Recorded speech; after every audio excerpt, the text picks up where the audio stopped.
중국 최대 검색 포털 업체인 바이두가 있습니다.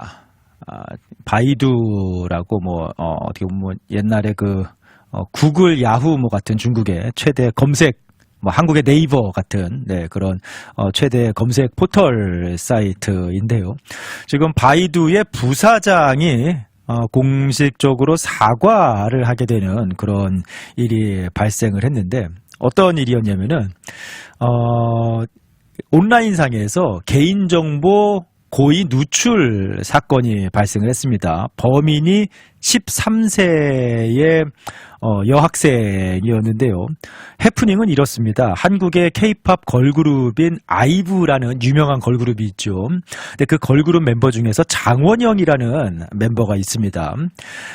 그런데 약간 온라인상에서 이 13세 여자 학생이, 중국 여자 학생이 이 아이브 팬인가 봐요. 그 장원영의 굉장한 팬인가 봅니다. 그런데 자기가 좋아하는 가수인 K-팝 걸그룹 가수인 장원영을 비방하는 그런 글을 올린 사람들을 보복한다고, 이제 온라인상에서 말싸움을 하고 막 그러다가 그 복수심에 불타가지고 보복을 한다고 온라인에 한 100명 정도의 개인 신상을 노출을 시키고 퍼뜨린 거예요. 네. 근데 이게 상당히 이제 논란이 된 것이 무엇이냐? 알고 보니 그 13세 여자 학생의 아버지가 아까 말씀드린 중국 최대 검색 포털 사이트 바이두의 부사장인 것으로 알려지면서 논란이 된 겁니다.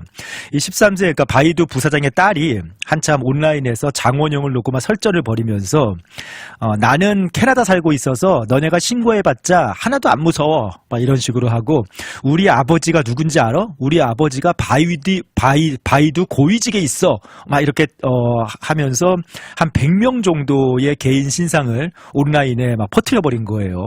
중국에서도 이게 큰 범죄 행위이기 때문에 이 딸의 아버지, 그러니까 바이두의 부사장이 공식적으로 이렇게 사과를 하고, 딸 교육을 잘못시킨 것 사과하고, 그리고 이게 중국 형법에 따라서도 개인 정보를 이렇게 판매하거나 제공하면은 사안이 심각한 경우에는 징역형이나 구류 벌금형이 있다고 합니다. 근데 어쨌든 간에 이번에 좀 어떻게 보면 해프닝이면 해프닝인데, 100여 명의 한국의 걸그룹 멤버를 놓고 서로 비방하고, 거기에 또 좋아하는 멤버를 비방하니까 또 말싸움이 벌어지고 하다가 개인정보를 온라인에 유출하는, 어떻게 보면 13세 여학생이 해프닝이 있었는데, 이게 이제 어떻게 보면은 그럴까 보다 할 수도 있는 뉴스가 좀 파장이 커지고 있는 게, 중국의 최대 검색 포털 사이트 바이두 부사장의 딸이 100명의 신상이 도대체 어떻게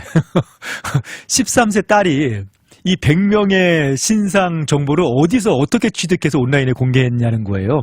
13세 여학생이, 캐나다에 지금 살고 있다고 주장하는 13세 여학생이 어떻게 100명의 신상 정보를 취득을 해가지고 그거를 온라인에 유출했느냐. 이 딸의 아버지가 바이두의 부사장인 거하고 당연히 연관이 있지 않겠습니까? 그래서 이와 관련해서 최근에 이제 중국 IT 기업과 관련된 여러 좀 사건들이 연이어 보도된 바 있기 때문에, 중국산 온라인 서비스와 제품을 이용할 때 개인정보 보호에 대한 주의가 필요하다라는 지적이 나오고 있습니다. 황당하지 않습니까? 생각해보면은. 예를 들어서 이게 네이버, 여러분들 많이 사용하는 네이버, 또는 이제 다음 카카오톡 같은 것도 많이 사용하실 거 아니니까, 네이버나 다음 카카오 같은 경우 생각을 해보세요. 네이버나 다음 카카오의 부사장의 10대 딸이 자기가 좋아하는 연예인 가지고 사람들하고 싸우다가 너네 그래 봤어 하면서 우리 아버지가 누군지 알아 하면서 그 사람들의 신상 정보 100여 명을 온라인에 이렇게 공개를 해버렸다는 거잖아요. 얼마나 황당합니까? 어떻게 도대체 중국의 그 서비스가, 개인 정보가 도대체 어떻게 관리되고 있길래 그 부사장의 13세 딸이 그거를 취득을 해가지고 온라인에 개인정보를 막 퍼뜨리고 할 수 있는가. 굉장히 충격적인, 이 사건 자체만 보면은 하나의 해프닝일 수 있지만, 그 가족이 바이두의 부사장 가족이기 때문에 상당히 심각한 그런 좀 파장을 일으키고 있습니다. 다른 여러 사례들도 뭐 수없이 많이 있어서 사실은 네. 틱톡 뭐 미국에서도 뭐 많이들 사용하고 말들이 많습니다. 미국에서 계속해서 세계적으로 10억 명 이상이 사용하는 가장 인기 있는 숏폼 동영상 플랫폼이죠. 그런데 틱톡이 사용자의 위치 정보, 검색 기록, 키 입력 데이터까지 수집을 하고 있다라는 그런 연구 결과가 나오면서 지금 미국도 틱톡 금지 얘기가 계속 나오고 있는 상황이죠. 뭐 법으로 연방 의회에서 법으로 틱톡 사용 금지 한때 했다가 풀리기도 했어요. 네. 유럽연합도 그렇고요. 중국 이 정보가 결국에는 중국 정부하고 데이터가 공유할 가능성이 있다라고 우려하면서 현재 미국도 공공기관에서는 사용을 금지시키는 분위기고요. 전반적으로도 미국에서 아예 틱톡의 소유권, 운영권이 중국계 기업이 아닌 완전한 미국이 신뢰할 수 있는 기업으로 넘어오기 전까지 사용 금지시킨다라는 이야기가 많이 나오고 있죠. 화웨이 중국의 유명한 그 통신 장비 회사입니다. 핸드폰도 만들고 하는 통신 장비 회사인데 화웨이 같은 경우에는 얼마 전에 통신 장비 백도어 논란이 있었습니다. 화웨이가 공급한 장비에서 백도어 그러니까 역추적이 가능한 백도어가 발견이 되면서 기밀 데이터가 화웨이 통신 장비를 사용할 때 그 데이터가 중국으로 백도어 돼가지고 이렇게 유출이 되어서 중국으로 유출이 될 가능성이 있다라는 경고가 나왔죠. 그래서 실제로 미국이나 영국 같은 나라에서 화웨이 장비를 5G 네트워크에서 배제하기로 결정을. 미국은 현재 5G 네트워크 화웨이의 통신 장비가 전 세계적으로 광범위하게 이용되고 있었거든요. 근데 미국 같은 경우는 5G 네트워크에서 화웨이 장비를 배제하기로 결정을 하기도 했습니다. 그리고 또 온라인 거대 유통업체 중에 하나인 알리바바, 그러니까 미국에서는 이제 알리익스프레스라는 그런 플랫폼을 통해서 많은 물건들을 도매로 이렇게 구입들 하시죠. 알리바바가 알리바바 클라우드, 그러니까 뭐 구글 클라우드, 아마존 클라우드처럼 이렇게 알리바바 클라우드 인터넷 온라인 저장 클라우드를 이렇게 서비스를 제공하는데 알리바바 클라우드의 데이터 관리 이슈가 몇 년 전에 2022년에 있었습니다. 알리바바 클라우드가 운영하는 상하이 경찰 데이터베이스가 해킹을 당하면서 10억 명 이상의 중국의 그런 국민 개인정보가 유출되는 정말 초유의 사건이 중국에서 발생을 했었습니다. 그래서 클라우드라는 게 상당히 보안이 중요한 게 온라인에 나의 어떤 정보나 파일들을 저장하는 공간, 내가 내 컴퓨터나 아니면 내 어떤 디바이스에 저장하는 대신에 요즘에는 클라우드라는 온라인에 저장을 하잖아요. 그래서 그 기밀이라든지 보안 정보가 철저해야 되는데 중국의 대기업이라는 알리바바에서 운영하는 클라우드에서 10억 명 이상의 정보가 해킹당해서 유출되는 사고가 발생을 하면서 중국은 클라우드도 믿을 수가 없구나 라는 그런 사례가 있기도 했습니다. 그 외에도 한국에서 많이 있는 일인데, 홈캠, 유출 사고들이 많이 있거든요. 한국의 가정용 시큐리티 카메라 영상이 유출되는 사고가 굉장히 많이 있는데, 그래서 한국, 사우스, 코리안 홈캠, 그런 식으로 검색을 하면은 실제로 유출된 그런 영상들이 많이 있다고 하더라고요. 그래서 그런 영상들이 상당히 한국에서 뉴스도 나오고 보도가 되고 했었는데 대부분의 그런 홈캠, 시큐리티 카메라 장비들을 이제 중국산을 사용하는데 IT 카메라들이죠. 근데 그게 이렇게 도대체 어떻게 유출이 됐겠습니까? 우리 집에 설치한 시큐리티 카메라 그 영상 녹화된 영상이 도대체 어떻게 유출이 된 거예요? 네, 이 또한 또 이제 문제가 상당히 좀 최근에 되고 있는 상황입니다.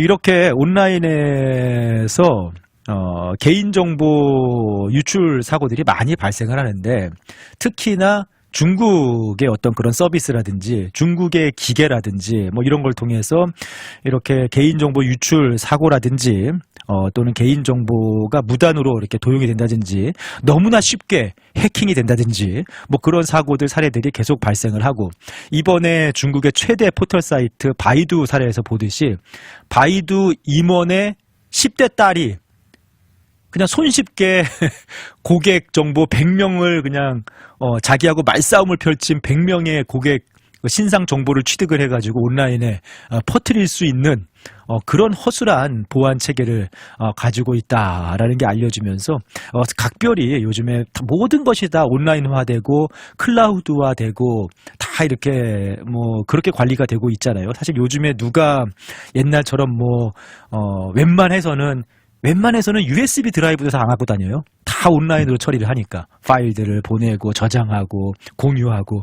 근데 이렇게 허술한 좀 그런 보안 시스템들이 계속해서 화기가 되면서 이렇게 온라인에서 자신의 개인 정보를 좀 더 신경 써서 보호해야 될 필요성이 더욱 강조가 되고 있고요. 특히나 중국산 IT 서비스나 전자제품 뭐 그냥 미국이 너무 중국 때리게 하는 거 아니냐라는 생각이 들 수도 있겠습니다만 계속해서 발생하는 사건들을 보면은 의심을 안 할 수가 없는, 이게, 조심을 하긴 해야겠구나라는 생각이, 괜히 찜찜해지는 거 있죠. 저도 뭐, 예를 들면은 뭐, 안전하다고 계속 주장을 합니다. 테무 같은 경우에 크레딧 카드 정보도 입력돼 있고 제 개인 정보를 가지고 이렇게 물건을 주문하고 하는데 다 그게 암호화돼 있고 안전하다고 주장을 하는데 이런 사건들이 자꾸 발생을 하면은 그 신뢰가 자꾸 무너지는 거죠. 네. 그래서 개인정보 유출과 관련해서 요즘에는 통신 장비 같은 데에 중국산이 많이 들어 있습니다. 뭐 저희 집에서 한번 저희 그 집에 인터넷 라우터에 연결돼 있는 디바이스 검색을 해봤어요. 제가 한번 쭉 열어봤는데 어떤 장비들이 우리 집에서 내 라우터에 연결이 되는지 봤더니 제가 잘 모르겠는 장비들이 몇 개 있는 거예요. 그러니까 예를 들면은 뭐 제 핸드폰이나 노트북 같은 거는 딱 뭐 김진원의 핸드폰, 김진원의 맥북 뭐 이런 식으로 딱 뜨잖아요. 근데 이거는 뭐지 싶은 게 있는데 알고 보니까 그 어떤 기계나 뭐 TV를 포함해서 뭐 TV라든지 뭐 다양한 제품들이 있잖아요. 그 제품 안에 들어있는 통신 장비는 중국산이었던 거예요. 대부분 그런 경우가 많이 있지 않겠습니까? 그래서 통신 안에 들어있는 통신 칩셋은 중국산인데 그러다 보니까 이게 뭔지 모르고 중국 이름으로 뜨더라고요. 중국 이름으로 뜨는 기계가 몇 개가 잡히는 거예요. 그래서 이게 뭐지? 내가 모르는 이게 누가 우리 집 인터넷에 접속을 해서 해킹해서 들어오나 막 그런 생각이 들어서 조사를 해보니 보통 우리가 사용하는 많은 전자기기 안에 있는 통신 장비, 통신 칩셋이 중국 칩셋을 쓰다 보니까 그게 이제 그냥 중국 통신기기로 제 라우터에 잡히더라고요. 그러니까 이게 많은 경우 이게 피할 수가 없는 상황입니다. 꼭 중국 거라서라기보다는 다양하게 온라인 제품들을 사용하다 보니 이게 개인정보 유출 사고들이 종종 일어나서 특별히 주의가 필요할 것 같은데요. 전문가들은 스마트폰에 앱을 설치할 때 이제 위치 정보나 연락처, 마이크, 카메라 접근 같은 걸 요구하는 경우 많이 있잖아요. 그런데 그럴 때 나에게 꼭 필요한 권한이 아니면은 권한을 차단하는 것도 좋다. 무조건 다 허용하지 말고, 물론 이제 DKnet 스마트폰 앱 같은 거는 여러분의 설치하실 때 권한을 다 오케이 해주셔야 저희가 보내는 속보라든지 DKnet 앱은 믿을만한 앱이니까. 네, 그렇지만 확실하지 않은 앱을 설치하실 때는 나의 위치 정보, 연락처, 마이크, 카메라 같은 접근 굳이 전부 다 허용하지 않는 것도 좋을 것 같고요. 그리고 아이폰은 괜찮습니다만 엔드로이드 기반의 전화기, 삼성 전화기라든지 사용하시는 분들은 공식적으로 앱스토어나 구글 마켓 그 스토어에서 구입하거나 다운받은 공식 경로로 다운받은 앱이 아닐 경우 출처가 불분명한 앱은 조금 보안 위험성이 커지기 때문에 주의가 필요하다. 그리고 또 중국산 앱 같은 경우에는 특별히 좀 이게 믿을만한 앱인지 더블 체크 하는 것이 중요할 것 같고요. 클라우드 이용하실 경우에 뭐 이게 다 해킹을 당하려고 하면은 또 이제 뭐든 안 당하겠냐만 서도요. 그래도 사용하실 때 믿을 만한 클라우드 서비스인지 조금 생각해 보시는 것도 좋을 것 같습니다. 알리바바 클라우드는 이미 대규모 해킹 사례가 있었고요. 그리고 또 중국의 텐센트 클라우드도 중국 IT 기업이 운영하는 대형 클라우드 서비스입니다. 이런 곳에 중요한 데이터를 저장할 경우 보안 설정 철저히 하는 게 필요할 것 같고요. 소셜미디어 뭐 틱톡, 웨이보, 위챗 같은 그런 중국산 소셜미디어 플랫폼 이용할 때 개인정보 좀 과도한 노출은 피하는 것이 좋겠다라는 것이 뭐 또 전문가들의 조언이다라고 하는군요. 자, 아무튼 요즘에 온라인 시대를 살아가면서 모든 것이 연결된 온라인 시대를 살아가면서 좀 개인정보 보호 부분이 조금 각별하게 요구가 되고 있는 것 같습니다. 특히나 조금 보안 부분에서 취약하다고 알려진 중국산 제품이나 중국산 서비스를 이용할 때는 각별히 한 번 더 이렇게 세심하게 체크하시고 사용하시는 것이 좋지 않을까. 저는 좀 황당하더라고요. 네. 바이두 부사장의 13살 딸이 온라인에서 말싸움하다가 그 사람들의 개인정보를 어디서 얻었겠습니까? 바이두에서 얻었겠죠. 네. 그냥 이렇게 유포하는 사건을 보면서, 야, 이렇게까지 개인 정보나 신상 뭐 그런 게 허술하게 취급을 당하다니 참, 야, 이거 되게 큰일이다라는 생각이 좀 들기도 했습니다.